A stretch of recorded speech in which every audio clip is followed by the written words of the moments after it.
A gente vai conversar com dois temas aqui hoje, né? E o tema que eu vou trazer agora no primeiro momento é um tema que me acompanha desde a época que eu conheço a Esli, né? Lá no Equador, quando eu fui missionária, quando eu fui para o Equador, eu tinha uma formação, eu era professora de formação, né? Depois que eu me converti, virei psicóloga, mas antes eu era professora. Mas eu tenho uma educadora que nunca me deixou, né? Que nasceu comigo aqui dentro. Deixa eu ver se depois tem alguém me diz como é que mexe aqui.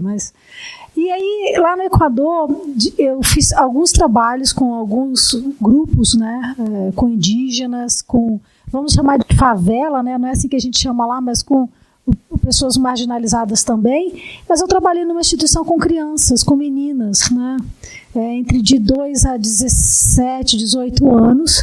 E nessa época, eu ainda, acho que foi quando eu comecei a conhecer a Esli, 98, alguma coisa assim, né? E a gente começou a trabalhar lá nesse lugar e foi assustador quando as meninas começaram a contar pra gente os casos de abuso que elas recebiam. Então, assim, eu como professora, as minhas colegas, a gente foi preparado para muita coisa para ir para o campo missionário, menos para as histórias que aquelas meninas tinham para trazer pra gente. Então, desde então, passou a ser um tema de estudo meu.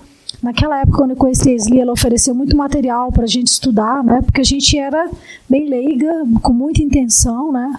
E aí fomos estudar psicodrama e tantas outras coisas para poder ter esse contato, né? E começar a trabalhar. Então, muitas das coisas que a gente foi usando foi baseado no que a gente ia lendo, no que a gente ia buscando, porque a gente queria muito ver a vida daquelas meninas transformadas. E naquela época eu descobri que não basta a gente só ir lá e falar de Jesus para as pessoas, sabe?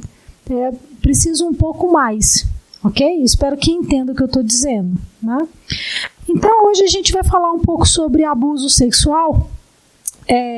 Eu vou definir, vou trazer vários conceitos mais bem, tá bom? Mas antes da gente entrar no conceito, eu quero lembrar para vocês uma história bíblica que é pouco compartilhada, mas que eu acho que é conhecida, que é a história de Mefibosete. Alguém conhece a história de Mefibosete? Né, que era um filho de quem? Depois conhece, todo mundo levanta a mão. O filho de Saul, né? Quem? Jonatas teve um filho, né? E o Mefibosete, ele era pequenininho, tá certo? Né? Quando o exército de Saul e do seu filho foi destruído e eles foram mortos. E quando isso acontece, todo mundo no palácio foge, né? E o que acontece com essa criança? Quando a cuidadora, vamos chamar de babá, né, fica sabendo que o rei morreu, eles fogem todo mundo e aí essa babá pega esse menino com pressa e o que acontece com ele? Ele cai. E no que ele cai, isso causa um problema na perna dele, ele deve ter quebrado, alguma deficiência, e aí ele fica coxo, né, fica mancando, fica com problema para o resto da vida. Tá certo? Bom, o resto da história, quem quiser saber, a história dele não termina ruim, não. Termina bom, mas você vai lá depois xeretar, tá bom? E o que acontece com... Por que eu estou trazendo essa história? Porque me chama muita atenção o fato de que Mefibosete, ele não teve controle sobre o que fez ele cair quando ele era pequeno. Então, ele era pequeno, ele era criança, e o adulto que deveria cuidar dele, a babá, né, naquele momento, permitiu, por uma fatalidade, por uma questão que ela também não tinha controle, mas, de alguma forma, permitiu que essa criança caísse. E isso marcou a vida dele para o resto da vida. Porque alguém deixou ele cair quando ele era pequeno. Entendem o que eu estou falando? Quando a gente está falando de abuso sexual, né, falando de um fato como abuso sexual que atravessa a maioria de nós na infância, a gente está falando exatamente de que, às vezes, alguns de nós, alguém deixou a gente cair quando a gente era pequeno. Alguém que devia estar cuidando da gente, alguém que devia estar olhando para a gente, e eu nem estou dizendo que esse alguém que deixou a gente cair foi quem nos abusou. Às vezes era quem tinha que estar olhando e não estava olhando, no momento que deveria estar olhando. Tá certo? Além daquelas vezes de que aquele que tinha que estar cuidando também abusou. Então é importante a gente tratar sobre isso e falar sobre esse tema aqui, acho super apropriado, tá bom? Para onde que eu aponto isso? Eu trouxe um vídeo para passar, mas eu estou preocupado com o meu tempo, para quem eu olho. Então, depois eu fico, se der tempo, a gente vai falar sobre ele, tá? Então, assim, o que é o abuso sexual? O abuso sexual, né, é qualquer contato, interação entre uma menina, um menino ou um adolescente e um adulto, quando a criança ou o adolescente está sendo usado para a estimulação sexual do perpetrador ou qualquer outra pessoa. Presta atenção que interação aqui é uma palavra muito importante, porque interação não significa apenas que a pessoa tem um contato físico com a criança. A gente está falando de um contato físico, mas está falando de visual, verbal ou psicológico. Então, há uma diferença entre contato e interação. E ainda é mais importante falar sobre isso hoje, porque hoje em dia existe a questão da internet. Então, pedir uma criança para ficar nua, mesmo que o homem esteja ou a mulher a quilômetros de distância e a criança esteja na frente do computador, e pedir para ela se mostrar ou ficar nua, isso também é abuso. Ficou claro isso? Então, interação é muito mais amplo do que apenas contato, ok? Existem tipos de conduta abusivas que às vezes a gente fica pensando, será que eu quando vou dar palestra para pais, fica aquela dúvida de, será que isso é uma atitude abusiva, será que não é? A gente vai falar um pouco das clássicas aqui, tá bom? Então quando a gente está, o exibicionismo, quando a gente está mostrando, né, uma pessoa que mostra as partes íntimas para as crianças ou para o adolescente, então não é só pedir para a criança ou adolescente, mostrar as partes íntimas dela, né? Mas é quando a gente também faz isso com a criança, tá bom? Ou adolescente, ficar observando, ou pedir, pode ser uma observação, como eu disse, pela internet, ou uma observação sem até que a criança saiba, né? Mas na maioria das vezes elas têm consciência. Eu já ouvi histórias no consultório de pessoas que parentes pediam elas para desfilarem. Então, uma criança de biquíni ou só de calcinha e pedia para desfilar na frente deles, né? Então, assim, a questão aqui podia ser uma brincadeira, mas a própria criança se sentia constrangida. Ela contava depois, né, ela como adulta, dizendo, mas aquilo me deixava, eu me sentia mal com aquela exposição. Então isso também pode ser uma conduta abusiva. Beijos íntimos, carícias especiais. Então toma cuidado conforme a gente se aproxima e toca as crianças, como ela se sente também é importante perceber. E eu sempre digo para os pais que às vezes as crianças não querem ser tocadas ou beijadas por algumas pessoas, né? E os adultos têm a mania de insistir, né? Não, vai lá, beija o tio fulano, ou beija a tia fulana, sei lá, a pessoa, né? E aí às vezes a gente acha que a criança é mal-humorada, que ela, sei lá, ela não é bem educada, mas a gente tem que aprender a respeitar, porque a criança ela tem uma sensação de desconforto e às vezes você está, sem perceber, deixando ela cair, que nem a ama de Mefibosete, porque você está insistindo com uma coisa que para ela não gera um desconforto, ok?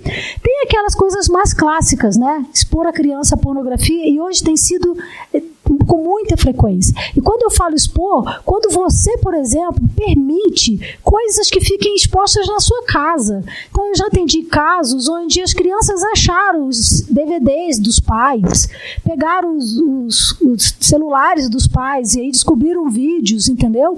Então assim, esse tema sobre pornografia foi de outro momento. A gente não vai falar sobre ele aqui, tá? Então não precisa se dedurar, mas se você tem pornografia, se você tem o hábito de mexer nessas coisas, você precisa tomar cuidado se você tem criança em casa. Não é assim que a gente faz. Então, muitas vezes a gente expõe, porque parece falar sobre isso para um grupo cristão, aí as pessoas podem achar, não sei por que a Andréia está falando sobre esse tema aqui, né? Então, assim, se você não sabe, você devia ter vindo a Asas de Cura ano passado, quando eu mostrei estatisticamente quantos % de cristãos veem pornografia, tá certo? Que é muito mais do que os não cristãos. Né? Então, quando eu estou falando isso aqui, a gente precisa tomar esse cuidado. A gente precisa entender que nem tudo que é apropriado, que hoje em dia a gente está muito liberal. Abrindo um parênteses, né?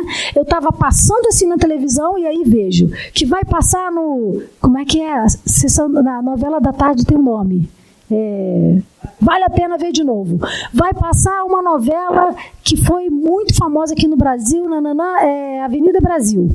Eu falei, gente, mas vai passar esse negócio? Esse negócio não passava tardão? Quando passou na primeira... Agora vai passar às 2 da tarde. Como assim, 3 da tarde, sei lá qual é o horário da novela? Eu fiquei impressionada com isso. Falei, ué, agora liberou geral, né? Não sei como é que é isso. Então, eu não sei se vocês conseguem medir, mas quando a gente está falando sobre expor a criança a pornografia, fica parecendo que é só aquelas cenas pesadas, sabe? De filme pornô, mas eu não estou falando só sobre isso. Eu atendi uma menininha de 7 anos, e aí quando a gente estava conversando no consultório, ela estava assistindo a segunda versão de Gabriela. Passava tardão, vocês lembram disso? Ela estava assistindo a segunda versão. Eu falei, como assim que você está assistindo? Porque eu não acreditei assim, sabe? Ela, não, tia, eu vejo, porque aí minha avó, minha mãe, não sei o quê, todo mundo na sala vendo Gabriela e a menina sentada ela vendo também. Falei, não, mas você é criança, você não podia estar vendo isso. Gente, eu perdi a paciente. Porque ela ficou irritadíssima. Você não vai falar com a minha mãe, não vai não sei o quê. Chorou, porque ela tinha que ver Gabriela. Uma criança de 7 anos. Falei assim, onde é que a gente vai parar? Então não fica pensando que quando a gente está falando de pornografia, né, a gente está falando só daquelas coisas assim, sabe, vídeo xxx, não é isso não. Essas coisinhas aí também estão influenciando, também estão trazendo para as nossas crianças uma informação que elas não têm condições de processar ainda na cabecinha delas. Entenderam? Tá, deixa eu continuar aqui para acelerar. Bom, expor a criança, né, a exploração sexual infantil, claro, também é uma maneira de abuso. Usar a criança para filmar, para fazer vídeo, qualquer outra gracinha onde ela estiver exposta, né? Toma cuidado com o que você anda filmando e anda postando porque você acha bonitinho na internet. A gente não sabe o que as pessoas vão fazer com aqueles vídeos que a gente coloca lá, achando que é fofo, tá bom? E claro, né? Tem sexo oral, penetração anal ou vaginal, que aí já fica um pouco mais óbvio, mas a gente não podia deixar de mencionar. O abuso sexual, ele tem uma dinâmica, ele tem uma forma de acontecer, sabe? E aí a gente vai passar aqui rapidinho para vocês entenderem que tem várias etapas, né? Que a gente vai, se você observar como a criança está, de repente você vai conseguir detectar alguma coisa está acontecendo, para ligar a luzinha amarela aí. Então a primeira etapa lá que a gente está falando é a etapa de aproximação ou de confiança, que é quando aquela pessoa que está realmente mal intencionado, o perpetrador, a pessoa que quer abusar da criança, ela vai promover um ambiente tranquilo para poder chegar perto. Então ele é o bonzinho. Não pense que o abusador ele vai chegar com aquela cara malvada, sabe? Que a criança não vai querer se aproximar dele. É o contrário. Ele vai ser sedutor, sabe? Ele vai se apresentar como aquela pessoa que dá atenção para ela quando ninguém dá, como uma pessoa que quer conversar com ela, que quer dar alguma coisa para ela. Então ele vai seduzir, ele vai se aproximar para conquistar a confiança dessa criança.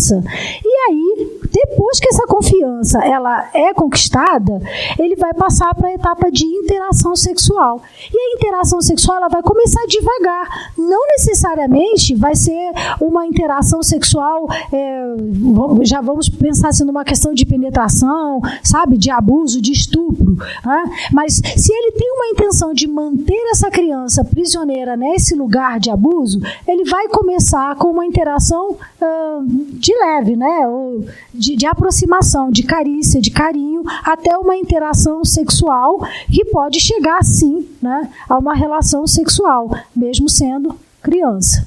Depois a etapa de interação, que assim, pode durar anos.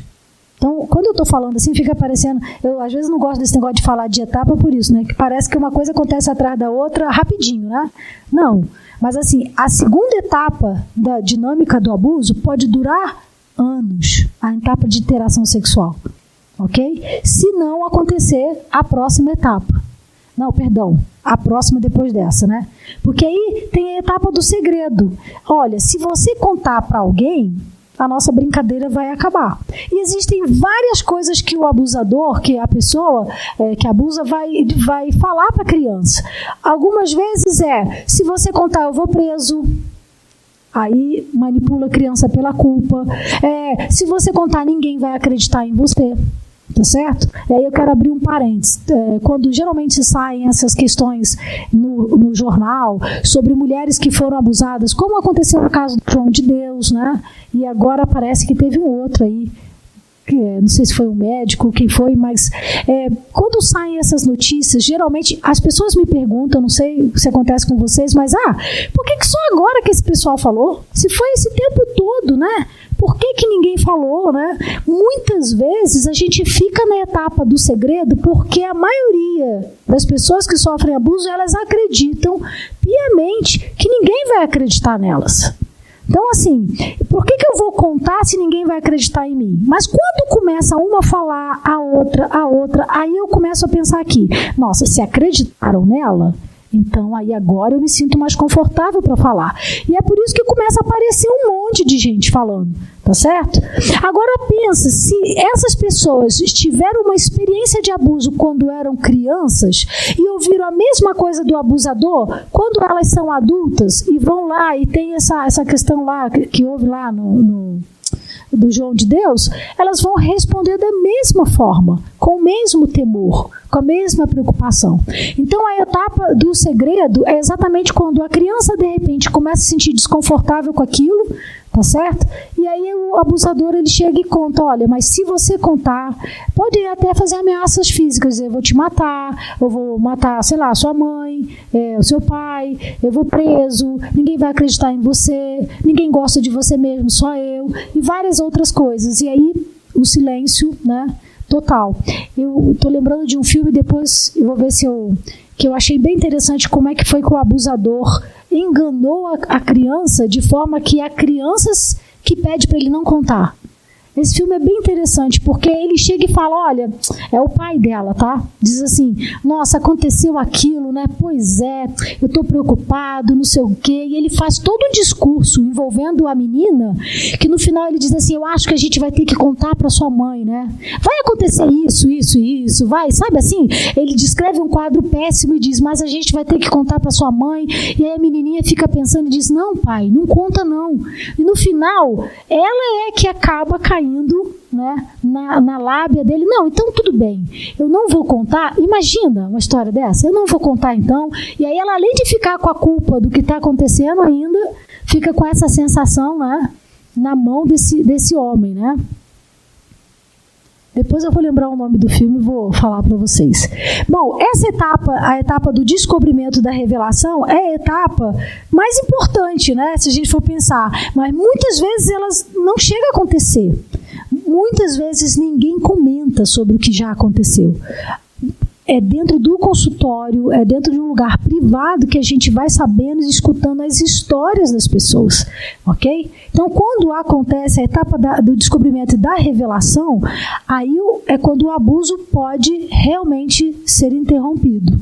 Mas ainda tem a possibilidade da gente culpar a criança por aquilo. Hoje eu escuto menos histórias assim, mas naquela época que eu morei no Equador, a gente escutava muitas histórias onde a criança ainda era culpada daquilo. Se ele tocou em você, é porque você também. É por causa da roupa que você estava usando. Imagina uma criança. Entendeu? É porque alguma coisa você fez. Mas ele também é homem, né? E você também não se comportou. Então, ainda tinha a questão, sabe, de colocar sobre a criança, sobre o adolescente, a culpa sobre aquilo que estava acontecendo com ela. Mas quem é esse abusador, né? O ideal seria a gente poder sair daqui hoje, saber descrevendo quem é o abusador, quem é a pessoa, para quando vocês vissem essa pessoa, não ficasse dúvidas de quem é, né? E vocês poderiam afastar as crianças de vocês. Mas geralmente o abusador, né, o que eu posso dizer, é uma pessoa próxima da família, né? É uma pessoa próxima, conhecida e com quem a criança se relaciona frequentemente. Então, eu lamentavelmente não tenho um retrato desse abusador aqui, mas essa pessoa pode ser qualquer um. Qualquer pessoa. Eu já ouvi histórias de crianças abusadas em N lugares, e até na escola bíblica dominical. Pastor, professor de escola dominical, Então, a gente está falando sobre esse tema aqui, não é porque essas coisas acontecem lá fora, ok? É porque essas coisas acontecem aqui dentro. E a gente, quando fala sobre abusar e tocar no corpo do outro, a gente também está falando do templo do Espírito Santo, né? A gente também está falando da casa de Deus. Então, vamos atentar-nos para isso. As crianças, elas não mentem sobre esse tema. E a gente precisa acreditar nas coisas que elas nos contam. Principalmente quando elas nos contam detalhes muito específicos sobre questões sexuais que ainda não são reais para a sua idade, para a capacidade que elas têm de poder expressar. Aí vamos voltar aos tipos de abuso? Não necessariamente, quando uma criança traz uma questão sobre sexo, significa que ela está sendo abusada num contato físico com outra pessoa. Pode ser que ela está vendo material que ela não deveria ver ainda, que tem alguma coisa que você não está sabendo. E hoje em dia, como tem muita criança com celular na mão, nós precisamos ficar atentos. Você acha que ele está vendo, YouTube Kids? Quando vai ver, tem um negócio lá que você não sabe o que é. E pode ser alguma coisa perigosa, tá bom? Eu quero agora só chamar para a atenção de vocês, para a gente ir caminhando para o final, quais são os indicadores que mostram que uma criança pode estar sofrendo algum tipo de abuso, tá bom? Então aqui, olha, indicadores de conduta, né? Então muitas vezes a criança tem condutas sexuais ou expressões inapropriadas para a idade dela, isso já é uma indicação, né? Vamos pensar, né, do que é que a criança está falando. Mudanças exageradas de caráter, agressividade, tristeza, isolamento. Então, se a criança que é uma criança alegre, de repente mudou o comportamento, é uma criança agora mais quieta, mais, sabe, fica no cantinho dela e tal. Por quê? Mudança de comportamento em criança significa que alguma coisa está acontecendo. Pode ficar esperta aí, tá? Extrema agressividade ou passividade, condutas sexuais abusivas em relação aos companheiros também. Isso aqui é muito interessante, porque eles querem reproduzir. Então, houve abusos que eu trabalhei no consultório que foram descobertos por causa dessa conduta da criança. De dizer, não, vamos brincar igual o papai faz comigo. E aí, o que o papai fazia com ela não era legal. Mas ele dizia para ela que era uma brincadeira. Então, ela reproduzia isso com os coleguinhas. Então, foi uma maneira de descobrir que alguma coisa estava acontecendo, tá bom? Problemas escolares que antes a criança não apresentava e aí, de repente, começa a apresentar. Perda de apetite, né? Fugas de casa, pesadelos repentinos, transtornos noturnos, sudorese, tremedeira, tudo isso aqui é indicador de conduta. Medo frequente de ficar sozinho, principalmente se não era uma característica dessa criança, tá bom? Temor de alguém em particular ou, pelo contrário, querer passar muito tempo com alguém em particular. A gente também fica atento, tá bom? Agora, só colocando aqui, tá, gente? Não é porque uma desses indicadores está acontecendo que significa que tem um abuso acontecendo. A gente vai olhar tudo como um conjunto, tá bom? Além dos indicadores de condutas, aí tem os indicadores físicos. Então, crianças, por exemplo, apresentando doenças sexualmente transmitidas. Tem que ficar atento. O que está acontecendo? Infecções no aparelho urinário, infecções orais. Então, situações assim muito claras, né, de que alguma coisa tem a ver com questões sexuais. Dificuldade para caminhar ou para sentar. Dor ou coceira nos órgãos genitais. Mas vamos lá, não esquece que criança mete a mão em terra e coça a parte íntima, que criança mete a mão em tudo. Então, nem sempre que tem uma dor ou uma coceira, tá? Então, vou ressaltar de novo. Eu estou falando aqui de várias características que é para vocês poderem fazer o quê? Um apanhado, né? Vocês vão juntar tudo isso, não é que vai dizer que é... Roupa íntima manchada, tem que ver também, mas pode ser, se for manchada de sangue, né, mas pode ser também pela infecção, então tem que ver o que é, tá bom? Feridas genitais ou em outra área do corpo, asseio de forma exagerada ou se negar a fazê-lo. Isso também é bem interessante, sabe? Porque a sensação que o abuso sexual traz para a criança é que é sujo. Então ela pode ficar querendo se lavar, se limpar com certa frequência. E claro, né, o mais óbvio que seria uma gravidez precoce na adolescência, tá bom? Bom, e se já aconteceu? Se eu descubro, se na minha comunidade eclesiástica eu descubro alguma coisa nesse sentido, como é que eu posso ajudar? Primeiro é importante entender que a responsabilidade do abuso é sempre do adulto. Então, assim, se uma criança, por exemplo, está na sua casa, seu filho, seu sobrinho, seja lá o que for, e ele pega, por exemplo, um material seu, né, e vê lá, e é material de conteúdo adulto, a culpa é sua. Ah, mas ele não tinha que mexer na minha gaveta. O adulto que é responsável, ok? Ah, porque ele fica olhando isso na internet. Ah, porque ele fica mexendo no celular. Ah, não tem desculpa, tá certo? Nós somos responsáveis por nossas crianças. Não vamos passar a responsabilidade disso para eles. Ok? Amém? Estou vendo vocês me olhar com cara de paisagem, fazer assim, ó. Então, como é que a gente pode ajudar, por exemplo, a criança ou o adolescente a se sentir bem? Primeiro, aliviar os sentimentos de culpa, que aí ele vai comer melhor. Tô brincando. Mas assim, se a gente for pensar, como eu acabei de falar, o abusador, ele coloca isso sobre a criança. Que, você merece, ou você não é uma boa menina, você não é um bom menino, ninguém vai gostar de você, porque se você contar. Então, se a gente não conseguir, no primeiro momento, mas como que você deixou? Né? Por que você não falou nada? Isso daí só vai promover o quê? Mais culpa. Então, a primeira coisa que a gente tem que fazer é aliviar esses sentimentos de culpa que já o abusador traz para a vida da criança. Acredita na criança e parabenize ela porque ela está contando isso para você. Pode ter certeza que ela sofreu muito até chegar aí nesse momento de dizer, porque ela está preocupada. E aqui fica outra dica. Às vezes as crianças contam como se fossem de outras crianças. Ô mãe, lá na escola, Joãozinho falou que o tio dele mexeu no pipiu dele, entendeu? Não tem Joãozinho, não tem nada, tá? Não vai desconfiar de todas essas histórias não, tá, gente? Cuidado, né? Eu fico preocupada assim que o pessoal leva 880. Mas assim, ele conta essa história porque ele quer ver a sua reação. Aí a mãe pega e fala, nossa, que absurdo, Joãozinho, aí vai em cima do Joãozinho, né? Joãozinho tá falando besteira, não sei o que, como é que ele fala uma coisa dessa do tio dele? O que acontece com essa criança? Não vou falar nada. Entendeu? Então tome cuidado. A gente precisa parabenizar a criança. Nossa, que bom que você está me falando isso. Vamos conversar mais. Me conta direito assim, porque isso é coisa séria. Entendeu? E acolher o que ela está falando. Eu fico feliz que você tenha contado para mim, sabe? Porque isso é importante. Eu te amo. E começar a ajudar a criança a entender, a aliviar, sabe, esse peso que está sobre ela. Evite os longos interrogatórios, né? A princípio, gente, já é difícil falar, mesmo sendo criança ou adolescente, né? Imagina assim, mas onde foi? Como foi? Quantas vezes foi? Em que lugar que foi? E o que ele colocou? E o que ele tirou? Hello, vão devagar, uma coisa de cada vez. Então cuidado aí de você não exagerar no momento. Eu sei, e aprendi com a minha amiga Sli, que ela dizia assim, a gente se assusta para dentro, né?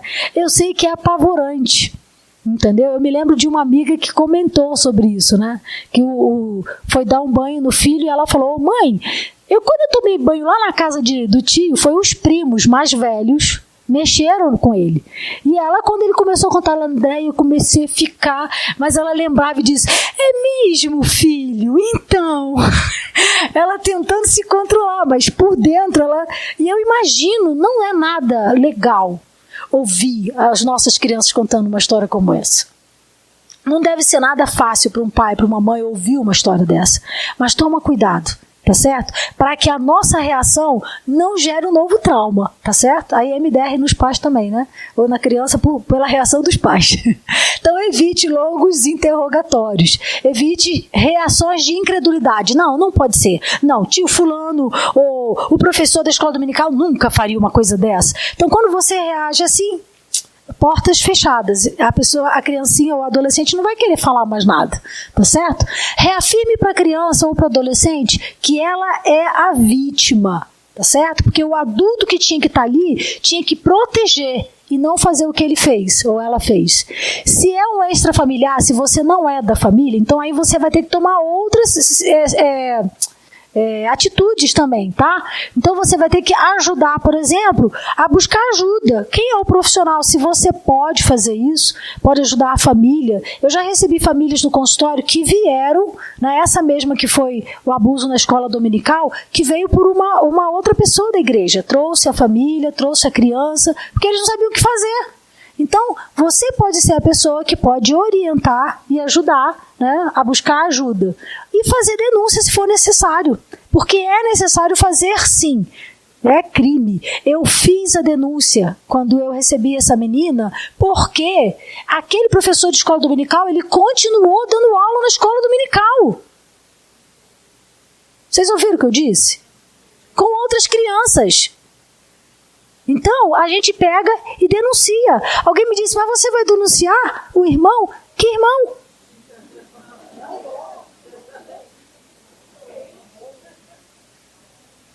Então, assim, o problema é nosso sim, sabe? E se você denuncia, você não precisa dar o seu nome. Eu dei porque eu quis, tá? Mas você tem que dizer o endereço, onde é que você, o abuso está acontecendo, entendeu? Então, eu dei o endereço, falei qual era, assim, por cima, não dei nomes, não falei o nome da minha paciente, não falei nada disso, mas o endereço e tal, porque o Conselho Tutelar vai lá averiguar.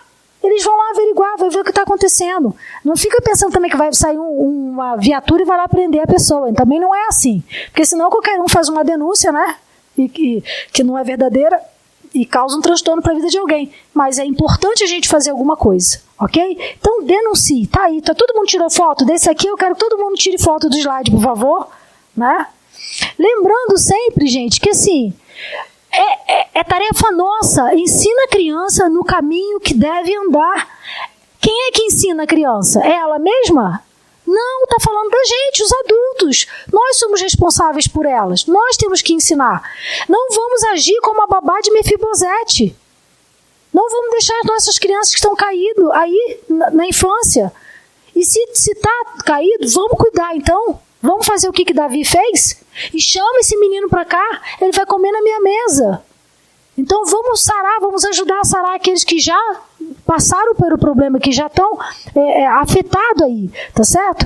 O abuso, ele não é a última coisa que aconteceu na vida da criança, tá certo? Aquilo é uma das coisas que aconteceram, ela tem um caminho todo pela frente, para construir, sabe? Por isso que eu gostei dessa foto aí, porque assim, não tem nada aí. Ela está começando, sabe? Tem uma estrada longa, ela pode criar muitas coisas ainda. Quando o abuso encontra a gente, não significa que é o final, ok? E a gente precisa levar essa esperança para as nossas crianças, para os nossos adolescentes e para os adultos na nossa igreja que já enfrentaram isso na sua infância. Tá certo? Eu quero fazer umas sugestões aqui. Eu não sei como falar sobre isso com crianças. Olha, tem livros na nossa literatura comum e corrente aí. Não Me Toca, Seu Boboca, conta a história de Ninoca, que é uma coelhinha, que ela tá lá com os amiguinhos e em algum momento alguém tenta tocar nela. Mas tocar de uma maneira um pouco, sabe, né? Então, é uma maneira de ensinar para as crianças e falar sobre abuso. Esse aqui também é muito legal. É um livro mais recente, que é A Mão Boa e a Mão Boba. E aí ele vai falar sobre toques bons e toques maus. Olha que coisa legal também, tá certo? Que traz uma instrução bem legal para as crianças. Um outro mais antigo, que é O Segredo de Tartanina, que conta a história de uma tartaruguinha, né? Fala da história do fundo do mar. Olha que coisa. Que o seu malvo era um polvo, né, que era vizinho, pai do coleguinha dela, que chamava ela para ir na casa dele para ele tirar fotos dela sem o casco. Então, exatamente, e ela ficava com esse segredo, e isso mudou o comportamento dela, e ela não sabia se contava ou não contava. O bom desse livro é que ele é interativo. Você lê para a criança e a criança decide se ela conta, se ela não conta. Vai tendo os momentos assim de suspense no livro e a criança vai decidindo o que ela vai fazer. Tá bom? E eu queria apresentar para vocês também o e-book que eu acabei de lançar falando sobre abuso sexual infantil, com essas informações e mais. Então, um pouco disso tudo que a gente falou aqui e também falando sobre sexualidade infantil, tá? Porque a gente precisa reconhecer a sexualidade infantil para poder entender, né, como lidar com as crianças também nesse momento. Porque nem tudo que tem a ver com sexualidade na infância tem a ver com abuso.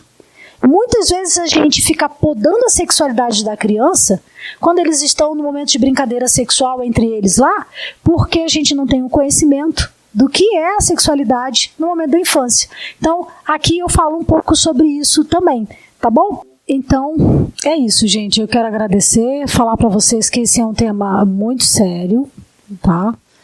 Porque quando a gente está falando de abuso sexual infantil, uma das coisas que mais me marcam quando eu trabalho no consultório é ver como as pessoas, como isso afasta a gente de Deus. Lá no trabalho que eu fiz com a Remar, a maioria das meninas falava, e onde é que estava Deus? Na hora que meu pai estava fazendo aquilo, na hora que meu primo. Essa era uma das respostas que eu tive muita dificuldade, né? Eu respondi, posso contar um dia para vocês como é que foi, mas foi muito difícil para mim também, né, ouvir aquelas histórias, mas ainda hoje eu escuto. Então, vamos tomar o cuidado devido e vamos falar mais sobre isso nas nossas igrejas. Não só em lugares assim, a escola dominical também é um lugar de falar sobre isso, né? Eu vejo muita resistência, já sugeri algumas vezes, mas eu vejo resistência. Fala, sua escola dominical não é para ensinar a Bíblia?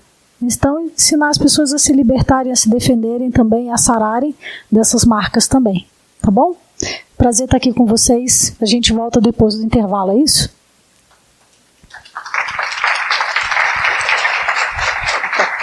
E eu acho que uma das coisas importantes que você está falando aí, que eu acho assim, eu gosto de enfatizar, é também ensinar a criança a se proteger. Esses livros que você estava dizendo, né, como é que é, não me toque, sua baboca, né? Como é que a gente pode instruir as nossas crianças para se protegerem, entendeu? De abrir o bico, né, de botar a boca no trombone e realmente evitar, inclusive, de que isso aconteça com elas, para elas ficarem espertas também, né? Porque eu acho que uma das melhores formas que a gente tem de evitar isso é ensinar as crianças mesmo. Posso falar uma coisinha mais? A educação sexual infantil, para mim, é o melhor caminho para a gente ajudar as crianças a escaparem. Entendeu? Ensinar as crianças sobre a sua sexualidade. Presta atenção, que eu não estou falando de sexo, porque as pessoas fazem muita confusão aqui. Eu estou falando sobre sexualidade, porque a etapa do segredo pode durar anos. Isso que você falou. Se a criança entende, opa, peraí, essa é a parte íntima, não é para qualquer um ficar mexendo, opa, alguém mexeu, mamãe, olha só, sabe o que me aconteceu? Mas é porque ela sabe, ela tem essa informação. Então, a falta de conhecimento, né, a ignorância nessa área, faz com que as crianças fiquem muito suscetíveis a isso, tá bom? Valeu? A igreja vai falar? Vamos falar, gente, vamos abrir a boca, vamos ensinar as nossas crianças, vamos evitar isso daí e vamos tratar bem se a gente souber de algo que aconteceu e vamos denunciar. Porque irmãozinho da igreja, irmãzinha da igreja, que é pastor da igreja, não é desculpa. Eu conheço casos, eu atendi casos de moças já adultas que foram abusadas durante anos por pastor, né? Então não vamos deixar isso acontecer.